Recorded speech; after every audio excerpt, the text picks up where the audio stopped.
Brampton, Ontario. The police are about to bust another marijuana grow house. Hidden on this quiet street near a school. Police, search warrant! Police, search warrant! Search warrant! Search warrant! Search warrant! The plants are everywhere, from the basement to every bedroom on the second floor. This house is full of hazards, easy to cover up, easy to pass on to unsuspecting buyers. The latest thing to watch out for.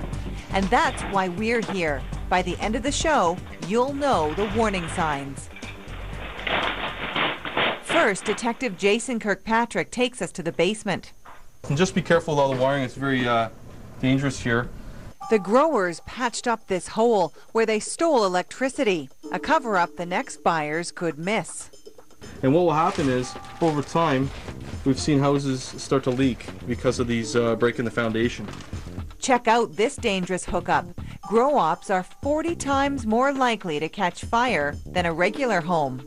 It's terrible. Like, the wiring is terrible, the structural damage that they do from breaking the foundation, and this is just the basement we've seen so far. Each of these plants, street value $1,000. The watering will take place right inside of this bedroom. Mold is going to grow underneath the rug. The mold is going to get into the walls. These vents are in every grow house. They want to get the hot air out, the smell out, and they don't want the smell to stay in because they're going to get detected. The same scene happens all over the country, in neighborhoods like this. Each one's had a grow-op bust. Police call it an epidemic. Do we catch every marijuana grow operation? Absolutely not. I wouldn't even know where to guess what the numbers are. The neighbors are shocked. This house looks like all the others on the block. They take an unassuming subdivision, and because it's low-key, you know, they seem to pick these kind of houses, which is kind of scary, right? And get this, records we find reveal real estate agents suspended and sellers neglecting to tell buyers a listing was a drug house. But this detective says a home inspection should protect you. I think a proper inspector would notice some of the telltale signs, such as ventilation being left in the attics. That's what we're going to test. Can home inspectors protect you from buying this home nightmare? Just outside Toronto, on another quiet street near this school, a home inspector sure didn't protect one family. Hi, I'm Erica. Nice to meet you. When Jagat Prasad and his wife Nirmala bought this 4-bedroom house, their son Deepak thought it was a great choice. Until now, they've just found out it was busted, a former grow-op. Are you worried about what it might cost to get your house? Yeah, my house price gonna go down. I think it's a major concern because right now we thought we're paying a mortgage towards an asset, right? Yeah, it seems like we're paying it towards a liability now, right? More than anything. Yeah. They say their home inspection took about an hour, found no major problems. But this is all fairly superficial. There's nothing here that jumps out and says, danger, don't buy this house. No, not at all. And it's bad. It's really bad. How bad is it? Time to bring in an expert. Mike Holmes, good to see you. Good to see you. Mike Holmes is taking on home inspectors in his new show, Holmes Inspection. And I'm going to make it right. While Mike looks around, one of his home inspectors, Darren Johnston, gets to work outside. I don't know how long this has been hanging down, but They're looking for clues that Prasad's home was a grow-op. Clues their home inspector missed. do you think it should be part of an inspector's job to know about grow-ops? I say yes. Mike quickly finds grow-op warning sign number 1, a hole in the fireplace. What did he say about this? He just said you have to put an insert in there. You have to put an insert in there. Yeah. But did he say, like, there's a hole in your No, fireplace? no, he didn't know. Their home inspector should have said more, much more. And that hole for a grow-op is always used, they want to use the chimney, because it's so hot down there from all the lights, they're trying to exhaust that heat and put everything directly up through the attic to the roof line. Just like that house on the police raid, they had to get rid of the telltale smell and all that heat. So that should have been a red flag. That's an immediate red flag. That is #1. Okay.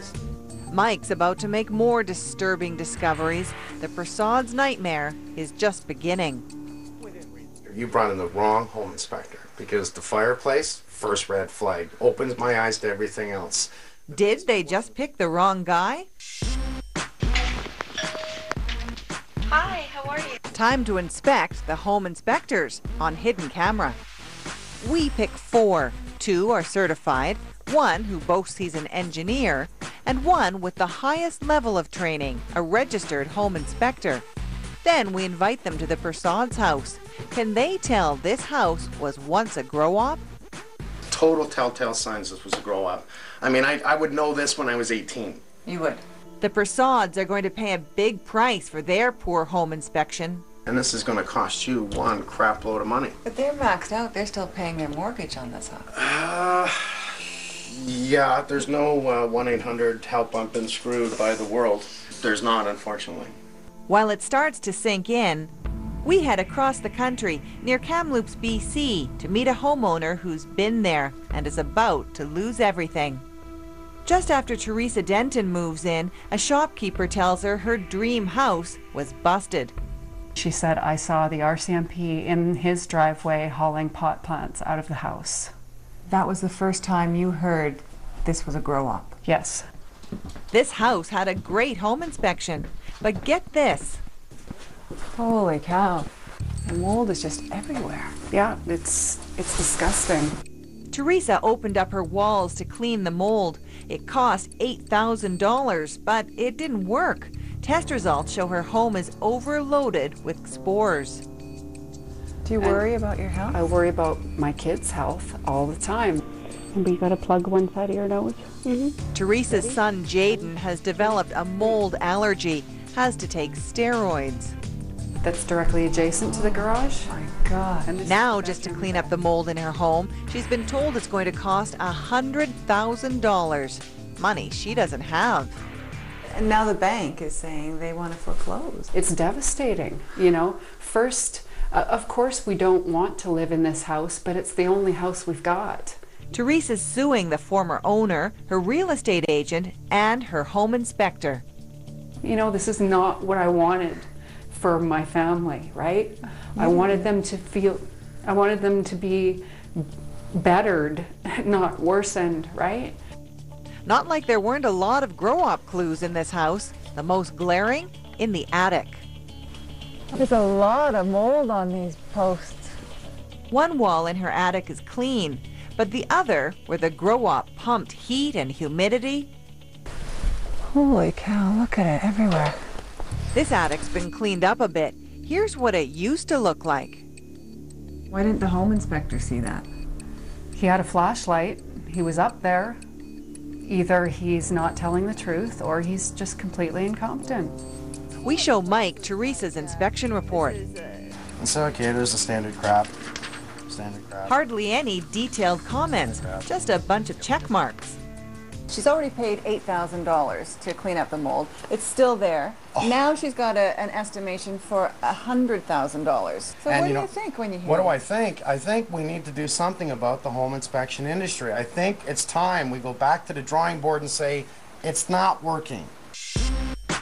When we come back, we turn the Prasad's home into our hidden camera bait house. And Mike reveals the shocking signs. You do have massive mold on the bottom side over here as well. Will other inspectors even notice? And this one doesn't seem to care. This was a grow-up for a number of years. Yeah, so. We're back, taking on home inspectors with Mike Holmes. In Ontario, the Prasads. In BC, Teresa Denton. They both hired home inspectors, but both are stuck with former grow-ops, mold, electrical problems, and big repair bills. Remember that hole in the fireplace? Grow-up warning sign #1. So that should have been a red flag. That's an immediate red flag. Time for a test. We call in 4 home inspectors to see if they'll catch the warning sign too. What we have here? They're not using it, so it doesn't really matter. But Most are confused, but this inspector has an odd explanation. This is just used for extra air intake from underneath, right? To get the fire going. What? They all sound confident, but they all fail to see the fireplace warning sign.